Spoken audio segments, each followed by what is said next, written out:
আচ্ছা, নাসার গবেষণাগার আর বাঙালির রান্নাঘরের মধ্যে মিল কোথায় বলুন তো? নাসার গবেষণাগারে বিজ্ঞানীরা রকেট তৈরি করেন, আর বাঙালির রান্নাঘর নামক গবেষণাগারে আমাদের মা দিদিমারা তৈরি করেন অমৃত। এখানে দুটি প্রশ্ন আছে। প্রশ্ন এক, দেখুন, কিছু মাছের কাঁটা আর সবজি দিয়ে যে জাতি নবরত্ন কারির মতন এমন অমৃত তৈরি করেন, তাদের কি বিশ্বকোষে জায়গা পাওয়া উচিত নয়? প্রশ্ন দুই, আচ্ছা, বাঙাল আর ঘটির এই যে চিরকালীন দ্বন্দ্ব, এর সমাধান কি লুকিয়ে আছে ওই ইলিশ আর চিংড়ির পাতে? আলোচনা করব আজকের ভিডিওতে। নমস্কার, আমি পুরুষোত্তম, দর্শনে শান্তিতে সকলকে স্বাগতম। শুরু করি প্রথমেই বাঙালির সকালের খাবার, বিশেষত ছুটির দিনের সকালের খাবার। এটি হলো লুচি, অর্থাৎ লুচি হলো বাঙালির প্রভাতী প্রেম। এখন আমার তো মনে হয় যে যে লুচি ভালোবাসে না, বাঙালির মধ্যে যে লুচি ভালোবাসে না, সে ঠিক গুছিয়ে প্রেম করতে পারে না। না, প্রেম হয়তো করতে পারেন, কিন্তু গুছিয়ে প্রেম মানে আমি বলতে চাইছি এই রকম, ধরুন আপনি তাকে বলতে চাইলেন যে তুমি আমার জীবনে সত্যি এনে দিয়েছো আলো, তা না বলে আপনার একটি শব্দ বিভ্রাটে আপনি বলে ফেললেন তুমি আমার জীবনে এনে দিয়েছো কালো। এখন বুঝুন, দুটি শব্দের এদিক ওদিক হয়ে যাওয়া মানে কি বিভ্রম, কি বিভ্রাট হতে পারে। কিন্তু লুচি কি করে? বাঙালির জীবকে পরিপক্ক করে। পরিপক্ক জীব মানেই পরিপক্ক শব্দ, মানেই পরিপক্ক আলাপ, আর পরিপক্ক আলাপ মানেই পরিপক্ক প্রেম। তো লুচির সঙ্গে থাকে আলুর দম। সাদা আলুর দম হতে পারে, লাল আলুর দম, মানে লুচি আলুর দম মানেই হলো যেন ওই লাইফ বয় আর স্বাস্থ্যের মতন। অর্থাৎ লাইফ বয় ছাড়া যেমন স্বাস্থ্য হয় না, তেমনি আলুর দম ছাড়াও লুচি হয় না। এখন এই লুচি আলুর দমের সঙ্গে আমি আরেকটি কথা বলবো, সেটি হচ্ছে কচুরি। বিষয়টি কীরকম জানেন? লুচি মানে হলো একটি সহজ সরল এমন কন্যা, যার সাথে আপনি যেমন প্রেম করতে পারেন, কোনো সমস্যা নেই, আবার তাকে আপনি গৃহিণী হিসাবে, এখানে প্রেম হয়, আপনি গৃহিণী হিসাবে তাকে যদি বরণ করে বাড়িতে নিয়ে আসেন, সেখানেও কোনো সমস্যা নেই। কেননা এটি এক কথায় বলতে গেলে যারা খাদ্য সচেতন তারা বলেন সহজপাচ্য, সেই দিক থেকে বলছি। কিন্তু কচুরি হচ্ছে ওই ধনী বাড়ির এক দেমাকি মেয়ের মতন। হ্যাঁ, গ্ল্যামার আছে, সিনেমায় যেরকম দেখি আর কি। মানে তাকে নিয়ে আপনি যদি প্রেম করতে যান, আপনাকেও সচেতন থাকতে হবে। ভুল বললেই বিপদ, ভুল করলেই বিপদ। আবার তাকে যদি আপনি গৃহিণী হিসাবে, মানে এই যে উদরে আপনি স্থান দেন, সেখানেও কিন্তু যদি আপনার গৃহ মজবুত না থাকে, তাহলেও কিন্তু বিপদ। অর্থাৎ সেক্ষেত্রে ওই দুটো কচুরি 30টা ঢেকুরের জন্ম দেবে। আর ওই ঢেকুর বাঙালি খেতেও যেমন জানে, ঢেকুরও তুলতে জানে। আর ঢেকুর তোলা মানেই হলো যেন ওই পাশের বাড়ির লোককে জানান দেওয়া, প্রতিবেশীকে জানান দেওয়া যে আমার সংসারে বড় অশান্তি হচ্ছে। সুতরাং কচুরি খেলে আপনি সাবধানে। আর লুচি খেলে ও হচ্ছে সহজ সরল কন্যা, তাকে নিয়ে এখানে প্রেম হয়, এখানে সংসার হয়, কোথাও কোনো সমস্যা নেই। এখন লুচি কচুরি আপনার যেমন বললাম, তেমনি আমি একটু লুচির সাথে প্রেম করেই দেখাই। ধরুন আমার সামনে থালায় রয়েছে বেশ ফুলকো ফুলকো, একেবারে ভলিবলের মতন গোল গোল লুচি, যার একটু ওপরে কালো কালো দাগ রয়েছে, চাঁদের কলঙ্কের মতন সুন্দর লাগছে। এখানে কিন্তু হুড়োহুড়ি করবেন না। ওই 10টার শিয়ালদা বা বনগা লোকালে ওটার মতন যদি হুড়োহুড়ি করেন, তাহলে কিন্তু বিপদ, সব ঘেঁটে ঘ হয়ে যাবে। এবারে মনে করুন আমার এই 3টি আঙুল দিয়ে আমি একটুখানি লুচি ছিঁড়ে নিলাম, তারপর আমার ওই পাতের মধ্যে থাকা যে সাদা কিংবা লাল আলুর দমের আবেদনে সাড়া দিয়ে তাকে একটু করে মাখিয়ে নিলাম। তারপর তার পাশে আমাকে ডাকতে থাকা ওই যে আচার, তার সঙ্গেও একটু হালকা করে মাখামাখি করে নিলাম, যেমন করে ওই মায়েরা জ্বর হলে বাচ্চাদের কপালে জল পট্টি দেয়। এখানে হুড়োহুড়ি করা যাবে না কিন্তু। তারপর আস্তে করে তাকে আমি আমার ভিতরে প্রবেশ করালাম। ভিতরে প্রবেশ করালাম মানেই জীব যেন বহুদিন পরে বাড়িতে আসা রাঙামাসিকে খুঁজে পেল। তার সাথে কত গল্প, কত আলোচনা। আবার যদি রাঙামাসির কথাটা বাদ দিয়ে প্রেমিকার কথা বলি, অর্থাৎ এখানে তার সাথে নদীর ধারে বসে কত আলাপন কথা, কত কিছু। তারপর সে যখন আমার ওই সংসারে তাকে গৃহিণী করে নিয়ে এলাম, লুচির ক্ষেত্রে কোনো সমস্যা নাই, আপনি নিশ্চিন্ত থাকতে পারেন। কিন্তু কচুরির ব্যাপারে নিশ্চয়তা দেওয়া খুব মুশকিল। আমার অবশ্য সেরকম কোনো সমস্যা নেই, আমার ঘর মজবুত এবং আমি লোহার কলাই খেয়েও হজম করে দিতে পারি। কিন্তু যাদের আছে তাদের কথা বললাম।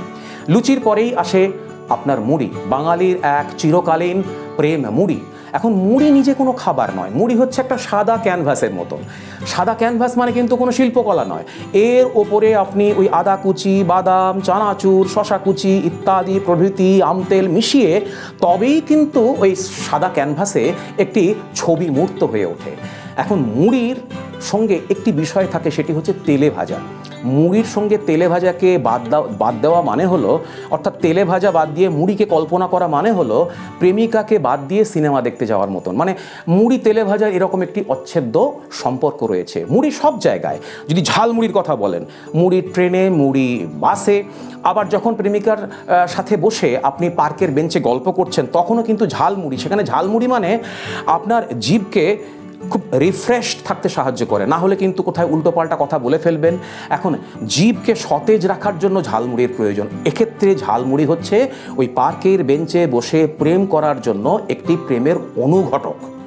এরপরে আসি বাঙালির দুপুরের খাওয়া দাওয়ায়। বাঙালির দুপুরের খাওয়া দাওয়া মানে হচ্ছে এক মহাভারতীয় আসর। এখানে কে নেই আর কে আছে বলা খুব গবেষণা করে বলতে হবে। প্রথমেই যেটি বলি সেটি হচ্ছে আমরা শুরু করি ওই তেতো দিয়ে, শুক্তো হতে পারে উচ্ছে, আবার শেষ করি ওই পরমান্ন কিংবা আপনার রসগোল্লা বা মিষ্টি দিয়ে। অর্থাৎ আমাদের জীবনের সঙ্গেও কিন্তু এটি ওতপ্রোত।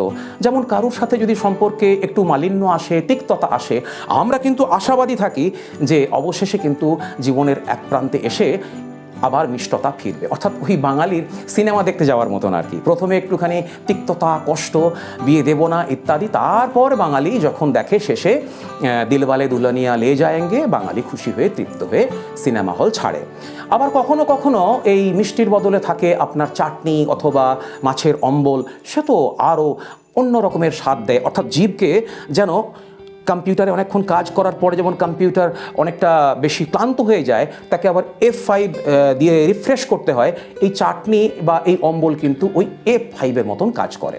এরপরেই আসি বাঙালির চিরকালীন প্রেম, মাছের ঝোল, মাছের ঝাল, মাছের অম্বল, কত না কি আছে, আপনারা অবশ্যই বলবেন। আমার তো যা যা মনে আসছে তাই বলছি। এরপরে আছে দেখুন ওই ভেটকি মাছের পাতুরি। ভেটকি মাছের পাতুরি মানে কি ভাবুন তো, একটু কলা পাতাটাকে সরিয়ে যখন আপনি দেখলেন, যার দর্শন পেলেন, ওই যে পাতুরি, মনে হচ্ছে নাকি যে সমুদ্র মন্থনে উঠে আসা সেই অমৃতের সন্ধান পেয়েছেন আপনি। এরপরে আপনার যেটা বলবো সেটি হচ্ছে ওই অঞ্জন চৌধুরীর সিনেমাতে বড় বৌমার মতন যে মানুষটি চিরকাল সংসারে তার কত অবদান রাখার পরেও তাকে স্বীকৃতি দেওয়া হয় না, সেই খাবারটির কথা। সেটি হচ্ছে আলু ভাতে। সব সময়ই থাকে, সব পাতেই থাকে, কিন্তু বড় অনাদরে, বড় অবহেলায় সে পড়ে থাকে। কিন্তু ভাবুন, আলু ভাতের সঙ্গে আপনার পাতে যখন একটু গরম ঘি, তার সাথে একটু লেবু থাকে, সেক্ষেত্রে আপনার মনে হয় না যে কি দরকার লটারি কাটার, আপনার সামনেই তো 20 লাখ টাকার লটারি। এরপরে আমি যেটা বলবো সেটি হচ্ছে বাঙালির অনেক খাবার রয়েছে। চচ্চড়ি। এখন ছ্যাঁচড়া আমি জানি না, এফিডেভিট করেই হোক বা নাম ভারিয়েই হোক, এই কেটারিংয়ের দৌলতে ছ্যাঁচড়া হয়েছে নবরত্ন কারি। যেভাবেই হোক না কেন, এটি কিন্তু আরেকটি অত্যন্ত উপাদেয় খাবার। তার সঙ্গে চচ্চড়ি, তার সঙ্গে লাবড়া। আবার আপনি দেখুন গ্রীষ্মের সময় ওই যে টক ডাল, তারও আবেদন অসীম। ভাবুন তো, শীতের সময় রোদ পিট করে আপনি কলাইয়ের ডাল আর আলু পোস্ত দিয়ে খেতে বসেছেন, মনে হচ্ছে না এ তো একটা মেডিটেশন। এরপরে যার কথা বলবো সেটি হচ্ছে বাঙালির একেবারে একান্ত নিজস্ব ঘরানার একটি খাবার, সেটি হচ্ছে পান্তা ভাত। বহু সাহিত্যে পান্তা ভাতের মহিমা কীর্তন করা হয়েছে। এখন আমি বলি, ধরুন আপনার সামনে পান্তা ভাত রয়েছে, আর কি আপনি এক্সপেক্ট করেন?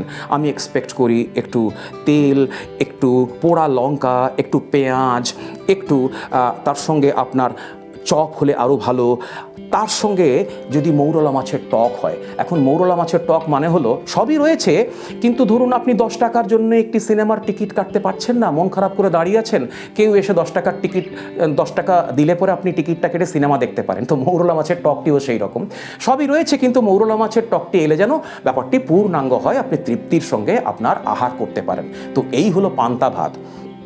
এখন তারপরে যেটি বলবো সেটি হচ্ছে আপনার ওই বৃষ্টির দিন, বৃষ্টির যখন বাইরে ঝিমঝিম করে বৃষ্টি পড়ছে, আপনি ঠিক কাকে এক্সপেক্ট করেন বলুন তো?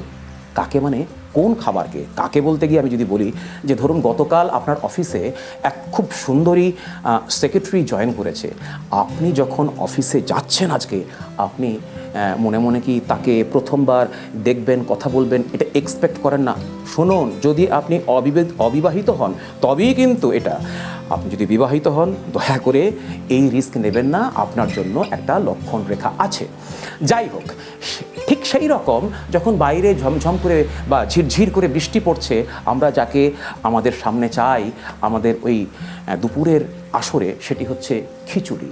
এখন আমার মনে হয় যদি এটিকে দেখি, এই বর্ষা হচ্ছে ধরুন বিয়ের বর, আর খিচুড়ি হচ্ছে নিদবর, আর ইলিশ মাছটি হচ্ছে নিদবরের গলায় মালা।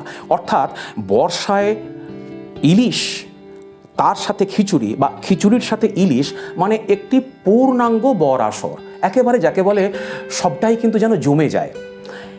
এই সব খাবারগুলির পরে আমরা যে খাবার বলবো, খাবার বলতে সেটি হচ্ছে বাঙালির মিষ্টি। বাঙালির মিষ্টি দিয়ে কোনো মিষ্টির দোকান হয় না, একটা মিষ্টির সাম্রাজ্য হয়। এই নিয়ে আজকের কিন্তু আলোচনা আমি করব না। আজকে শুধু আলোচনাটা সীমিত রাখলাম আমাদের প্রাতরাশ আর ওই দুপুরের খাবারের মধ্যে। পরে অন্য একটা এপিসোডে অন্যান্য খাবার নিয়ে বলবো। সবশেষে যেটা বলবো যে বাঙালির এই রান্নাঘর কিন্তু একটি গবেষণাগার, এখানে কোনো কিছু ফেলা যায় না। আজকে আমরা ওই ওয়েস্ট ম্যানেজমেন্ট নিয়ে কথা বলছি, এক্ষেত্রে কিন্তু বাঙালির ঘরে, রান্নাঘরে আমাদের মা দিদিমারা বহুকাল আগে এটা করে দেখিয়েছেন। এখানে লাউয়ের খোসা, আপনার কুমড়োর খোসা, লাউয়ের ডগ সবই কিন্তু একটি পদ রাঁধার পরেও নতুন করে অন্য পদ রাঁধতে পারি আমরা। এটাই আমাদের বিজ্ঞান, এটাই আমাদের গবেষণা এবং এটাই আমাদের গর্ব। সুতরাং আপনাদের আজকের এই খাবারের কথা শুনে কার কার জিভে জল এলো একটু বলবেন, আর আপনারাও বলবেন যে আপনাদের কোন খাবার পছন্দ, আমি আর কি খাবার মিস করে গেলাম। এ নিয়ে আপনাদের কি বক্তব্য, কি মন্তব্য অবশ্যই কমেন্টে লিখবেন। দেখা হচ্ছে পরের ভিডিওতে। এর মধ্যে তৃপ্তি করে খান, অপরকেও খাওয়ান, আর যদি মনে হয় এই ভিডিওটির মাধ্যমেও অপরকে এই সুন্দর ভোজনের ব্যবস্থা করে দিন। আজকের আলোচনা এ পর্যন্তই। দেখা হচ্ছে পরের ভিডিওতে। নমস্কার।